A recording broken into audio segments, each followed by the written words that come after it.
शाम के ठीक 6 बजे थे, लेकिन आसमान में ऐसा अंधेरा छाया हुआ था जैसे लग रहा था कि रात के 9 बजे हो। एक पुरानी बैलगाड़ी पहाड़ी रास्ते पर चल रही थी। बैलगाड़ी के अंदर केवल 2 लोग थे, एक बैलगाड़ी वाला और दूसरा पिछली सीट पर बैठा अजय। अजय, जो जयपुर का एक खोजी पत्रकार था, रिक्शा से बाहर देख रहा था। बाहर रात की धुंध इतनी घनी थी कि 5 फीट दूर का पेड़ भी किसी भूतिया आकृति जैसा लग रहा था। लो भाई, तुम्हारा स्टॉप आ गया है। इससे आगे मेरी बैलगाड़ी नहीं जाएगा, तुम्हें यहीं उतरना होगा भाई साहब। लेकिन नक्शे के हिसाब से गांव अभी भी यहाँ से 4 किमी दूर है, और आप मुझे यहाँ बीच में डरावने जंगल में क्यों उतार रहे हो? बैलगाड़ी वाले ने अपना सिर घुमाया और विक्रम की आंखों में देखा। उसकी आंखों में एक अजीब सा डर था। उसने रिक्शा के हैंडल को कसकर पकड़ रखा था। बेटा, तुम यहाँ नए हो क्या? इस रास्ते पर शाम ढलने के बाद कोई भी गाड़ी या इंसान गांव की सीमा पार नहीं करता। वो सामने जो पुराना बरगद का पेड़ देख रहे हो ना बेटा, उसके पार करते ही गांव का रास्ता शुरू हो जाता है। मेरा रिक्शा उस रास्ते से नहीं जाता। अरे तो भाई, मैं 4 किमी इस जंगल के रास्ते से इतनी रात को मैं क्या चलकर जाऊंगा क्या?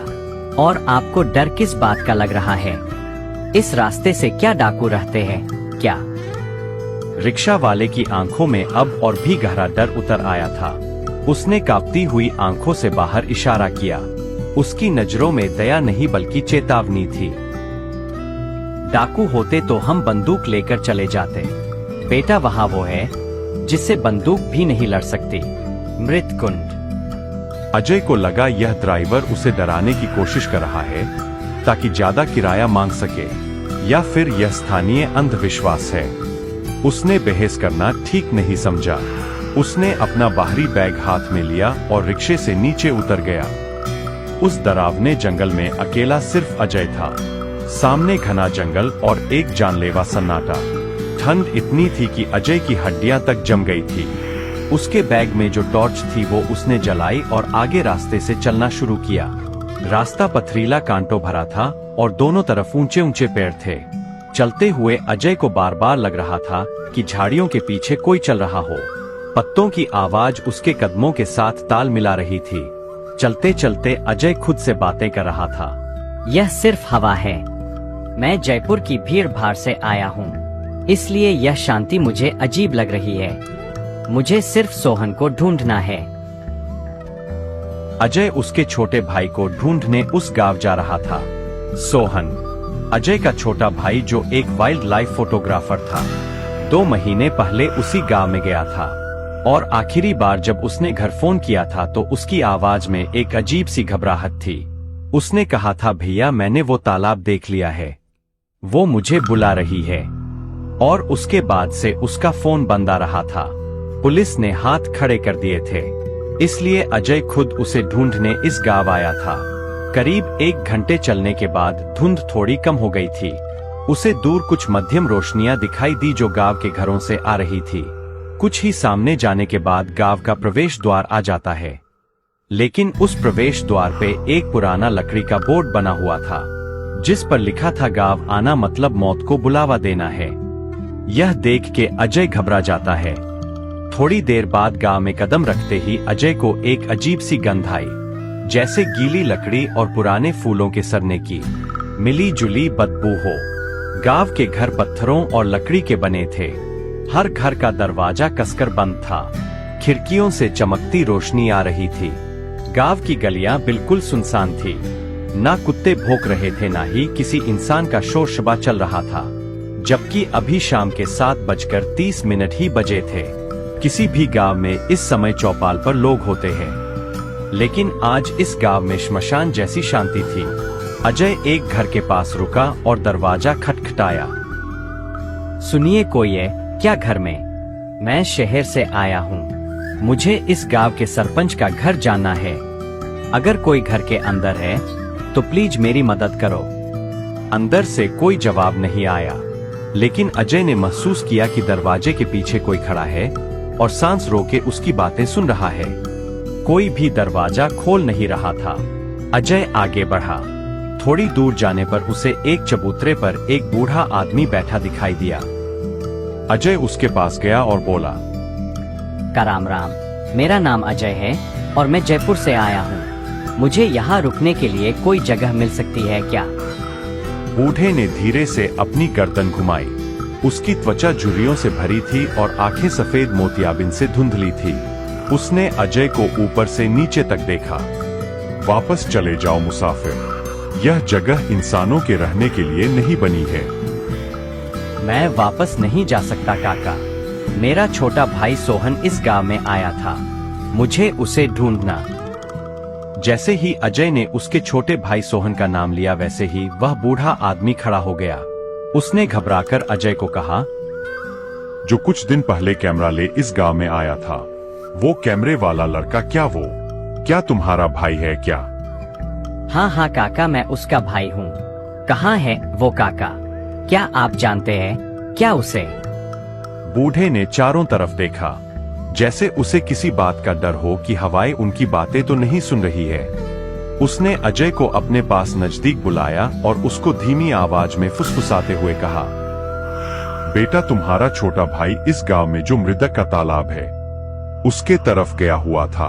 मैंने उसे रोका भी था, लेकिन तुम्हारे छोटे भाई ने मेरी बात नहीं सुनी। मैंने उसे कहा था कि अमावस आने वाली है, उस तालाब के पानी के पास मत जा, लेकिन वह माना नहीं। वो कहता था कि उसे उस मृतकुंड तालाब की तस्वीरें लेनी है। अब वह उस मृतकुंड तालाब का हो गया है। क्या मतलब काका? मृतक कुंड का तालाब, उसमें मेरा भाई डूब गया क्या? अगर डूब गया तो पुलिस को क्यों नहीं बताया? पुलिस नहीं आती बेटा, और वो डूबा नहीं है। उसे उस मृतकुंड तालाब ने अपने अंदर खींच लिया है। मृतकुंड तालाब में लोग सिर्फ डूबते नहीं हैं, वो उसे सोख लेता है। उस इंसान की आत्मा, शरीर और उसकी यादें, सब कुछ। अजय को उस बूढ़े की बात पर यकीन नहीं हुआ। उसे लगा यह बूढ़ा पागल है। काका, आप मुझे बस यह बता दीजिए कि वो मृतकुंड का तालाब किस तरफ है। मैं खुद उस मृतकुंड के तालाब के पास जाकर देख लूं। बूढ़े की आंखों में अब डर की जगह एक अजीब सी उदासी थी। बेटा, गांव के उत्तर दिशा में जंगल के पार, लेकिन आज रात मत जाना। आज रात हवा में नमी ज्यादा है। जब नमी बढ़ती है तो वहां उस तालाब का काला पानी फैल जाता है। आज मेरे घर रुक जा, सुबह चले जाना। अगर तुम सुबह तक जिंदा रहे तो। अजय के पास कोई चारा नहीं था। रात घनी हो चुकी थी और जंगल में अकेले जाना बेवकूफी होती। वो बूढ़े के घर में रुकने के लिए तैयार हो गया। उसी पल दोनों साथ साथ उस बूढ़े आदमी के घर जाने लगते हैं। थोड़ी देर बाद दोनों घर में आ जाते हैं। बूढ़े का हर एक कमरा और एक रसोई थी। रघु ने अजय को खाने के लिए सूखी रोटी और प्याज दिया। लालटेन की रोशनी में दोनों बैठे थे। रघु काका, यह मृतकुंड तालाब का क्या किस्सा है? आखिर एक तालाब से पूरा गांव इतना डरता क्यों है? बरसों पहले की बात है बेटा। वो तालाब ऐसा नहीं था। उसका पानी कांच जैसा साफ सा था। हम उस तालाब के पानी को अमृत कहते थे। लेकिन फिर गांव में पानी का अकाल पड़ा और फिर गांव के तांत्रिक अघोरी कालनाथ ने कहा कि गांव के तालाब को बलि चाहिए। लोगों ने जानवरों की बलि दी, लेकिन बारिश नहीं हुई। अगली बार अघोरी कालनाथ ने कहा कि तालाब को इंसान का खून चाहिए। अघोरी कालनाथ के पागलपन में गांव वालों ने एक अनाथ बच्ची को उस तालाब में फेंक दिया। बच्ची चीखती रही, चिल्लाती रही, लेकिन उसकी पुकार किसी ने नहीं सुनी। फिर क्या हुआ काका उस बच्ची का? बेटा, बच्ची उस तालाब में डूब के मर गई। उसी समय आसमान काला हो गया। मूसलाधार बारिश शुरू हो गई, लेकिन वह पानी नहीं था। वह काला कीचड़ जैसा तेजाब था। तब से उस तालाब का पानी काला पड़ गया। वह बच्ची आज भी वहां उस तालाब में भटकती रहती है। उस तालाब में वह अकेली है, इसलिए वह दूसरों को बुलाती है खेलने के लिए। अजय को कहानियों पर विश्वास नहीं था, लेकिन रघु के बताने के तरीके में एक सच्चाई थी जो रोंगटे खड़े करने वाले थे। यह सब अंधविश्वास है काका। रोहन शायद कहीं फंस गया होगा। बेटा, तुम आजकल के जमाने के हिसाब से बातें कर रहे हो। बेटा, तुमको यह बातें झूठी ही लगती होगी, लेकिन यह बातें झूठी है नहीं। अब ऐसा करो, तुम सो जाओ। यह बातें हम कल करते हैं। रात बहुत हो गई है। और हाँ, बस एक बात याद रखना, अगर रात को घर के बाहर से कोई आवाज दिए या दरवाजा खटखटाए तो खोलना मत, चाहे वह आवाज तुम्हारे भाई की ही क्यों ना हो। थोड़ी देर बाद दोनों सो जाते हैं। रात के 12 बज चुके थे। अजय एक फटे हुए कंबल को ओढ़कर जमीन पर सो गया। थकान के कारण उसकी आंख लग गई। घर के बाहर रात के अंधेरे में डरावने डरावने आवाजें आनी शुरू हो गई थी। ऐसा लगता था कि आज की रात गांव में कुछ अनहोनी होने वाली हो। रात के ठीक 2 बज चुके थे। घर के अंदर अजय और बूढ़ा आदमी गहरी नींद में सो चुके थे। तभी अचानक बाहर से किसी ने दरवाजा खटखटाया। तभी अचानक अजय की आंख खुल जाती है। सन्नाटे में वह आवाज बहुत तेज लग रही थी। आवाज खिड़की से आ रही थी। उसने अपनी घड़ी देखी। रात के 2 बजे बज रहे थे। रघु काका कोने में सोए हुए थे और जोर जोर से खर्राटे ले रहे थे। अजय उठकर बैठ गया। उसका दिल जोर से धड़क रहा था। रात के 2 बज चुके हैं। और इतनी रात को कौन हो सकता है जो दरवाजा खटखटा रहा है? तभी अजय ने मन में सोचा कि शायद कोई जानवर हो। तभी बाहर से एक आवाज आई, एक बहुत ही जानी पहचानी लेकिन दबी हुई आवाज। भैया जल्दी दरवाजा खोलो, बाहर बहुत ठंड है। अजय का खून जम गया।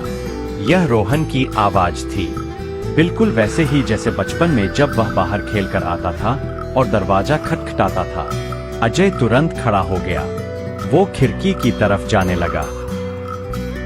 सोहन, बाहर तुम हो क्या? हाँ भैया, मुझे इस गांव से ले जाओ, वो आ रही है। जल्दी दरवाजा खोलो, मुझे बाहर बहुत ही डर लग रहा है। अजय का हाथ दरवाजे की कुंडी पर गया। वो दरवाजा खोलने ही वाला था कि तभी उसे रघु की चेतावनी याद आई। बेटा, चाहे वह आवाज तुम्हारे भाई की ही क्यों ना हो, भूलकर भी दरवाजा खोलना मत। अजय को कुछ समझ नहीं आ रहा था। उधर उसका भाई बाहर ठंड में अकड़ रहा था। तभी अजय बाहर खड़े उसके भाई सोहन को कहता है, सोहन, तुम खिड़की के पास आओ, मुझे अपना चेहरा दिखाओ। अजय ने खिड़की के बाहर झांकने की कोशिश की। बाहर घोर अंधेरा था। उसने अपनी टॉर्च चलाई और खिड़की से बाहर रोशनी मारी। रोशनी पड़ते ही जो उसने देखा, उसके हलक से जान निकल गई, लेकिन आवाज मुंह में ही दब गई।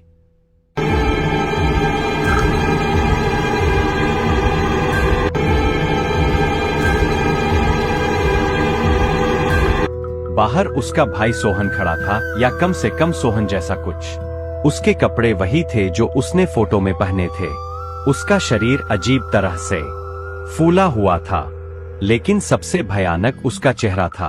उसकी आंखें नहीं थी, उसके होठ सिलेले हुए थे। तो फिर आवाज कौन निकाल रहा था? तभी अजय ने देखा कि रोहन के पीछे अंधेरे में एक लंबी काली परछाई खड़ी थी और आवाज उस परछाई के पेट से आ रही थी, जो सोहन जैसी आवाज निकाल रही थी। भैया, तुमने दरवाजा नहीं खोला, अब अंदर आ रहा हूँ। और तभी अचानक खिड़की से जोर जोर से आवाजें आने लगी। क्या हुआ बेटा, तुम इतने डरे हुए क्यों हो? तूने किसी को देखा क्या? काका, मेरा भाई सोहन बाहर है, लेकिन वो सोहन नहीं है काका, वो कुछ और है। तभी बूढ़े आदमी ने घर के अंदर से कुछ लाल मिर्च और एक नींबू लाकर उस खिड़की के पास लटका दिए। जैसे ही खिड़की पर नींबू और लाल मिर्च लटका दी, वैसे ही बाहर का शोर अचानक रुक गया। एकदम सन्नाटा।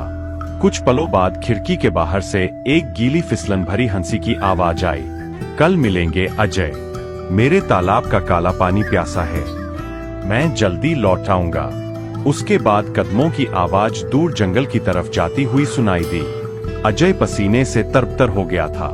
उसे अब समझ आ गया कि वह किसी साधारण गुमशुदगी के मामले को सुलझाने नहीं आया है, वो तो इस गांव में अपनी मौत लेकर आया है। काका, वो क्या था? बेटा, वो उसी तालाब में डूबी हुई लड़की की परछाई थी। वो तुझे आजमाने आई थी। अब वो जानती है कि तू यहाँ है और तू तेरे छोटे भाई सोहन को लेने आया है। अब बेटा, तुझे सावधान होना होगा, कल का दिन तेरे लिए बहुत भारी होगा। काका, मुझे कल ही उस मृतकुंड तालाब पर जाना होगा। इससे पहले कि वो मेरे भाई के शरीर के साथ और कुछ करे। वहां जाने का मतलब अपनी मौत को दावत देने जैसा होगा बेटा। काका, मेरी मौत तो तब होगी जब मैं बिना कोशिश किए वापस चला जाऊं। काका, सुबह होते ही हम मृतकुंड तालाब के पास जाएंगे। ठीक है बेटा, तुम इतना कह रहे हो तो हम कल मृतकुंड तालाब के पास जाएंगे। अब रात बहुत हो गई है, थोड़ी ही देर में सुबह हो जाएगी। जैसे ही सुबह होती है हम निकल जाएंगे। अगले दिन दोनों उस मृतकुंड तालाब के रास्ते से निकल पड़ते हैं।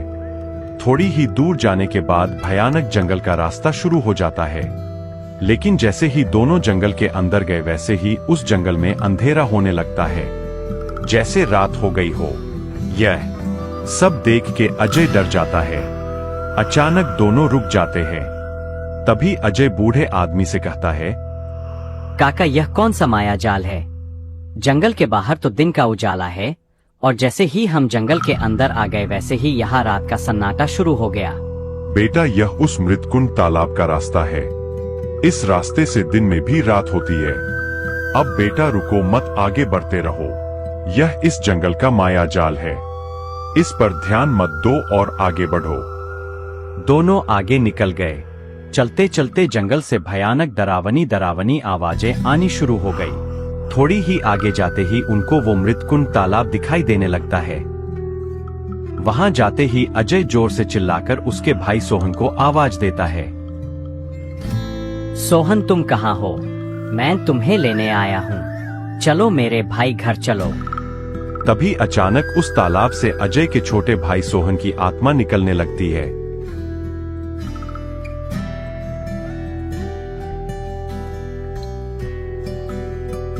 भैया, मैं घर नहीं आ सकता क्योंकि अब इस दुनिया में नहीं रहा। तुम वापस लौट जाओ भैया। यह तालाब बहुत ही खराब है। कुछ दिन पहले मैं इस तालाब के फोटो लेने आया था, लेकिन इस तालाब ने मेरे को अपने अंदर खींच लिया। भैया, तुम एक पल भी यहाँ मत रुको। जल्दी यहाँ से वापस चले जाओ, नहीं तो वो आ जाएगी। लेकिन मैं तुमको वापस ले जाने आया हूँ। तुम मेरे साथ घर चलो। भैया, मेरे पास ज्यादा समय नहीं है। मैं जल्दी ही इस मृतकुंड तालाब के अंदर चला जाऊंगा। वो आए उससे पहले तुम यहाँ से वापस लौट जाओ। इतना बोल के अजय के छोटे भाई की आत्मा उस मृतक के अंदर चली जाती है। अपने भाई को दूर जाते हुए देखकर सोहन रोने लगता है। बेटा, जो होना था सो हो चुका।